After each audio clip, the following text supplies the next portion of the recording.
മോളെ എന്താ ഇത്? വാ നമുക്കൊരു ആശുപത്രിയിലേക്ക് പോവാ. ഇനി അതിന്റെ ആവശ്യമില്ല ചേട്ടാ.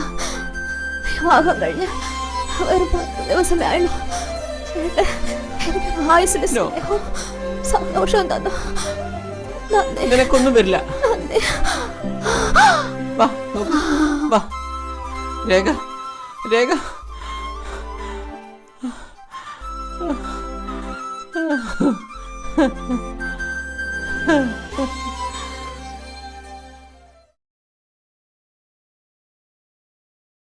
ആദിത്യവർമ്മ പൂർണ്ണമായും നോർമൽ സ്റ്റേജിലേക്ക് വന്നിട്ടില്ല. എനിക്ക് തോന്നുന്നു ഒരാഴ്ച കൂടി ഇവിടെ കിടക്കേണ്ടി വരും. ഇനി വീട്ടിൽ പോയി റെസ്റ്റ് എടുത്താൽ പോരെ? അത് വേണ്ട, ഇവിടെ ആകുമ്പോൾ കംപ്ലീറ്റ് ആയി ഒബ്സർവ് ചെയ്യാൻ പറ്റും. ആ ആദിത്യ ഒന്ന് പുറത്തിരിക്കോ?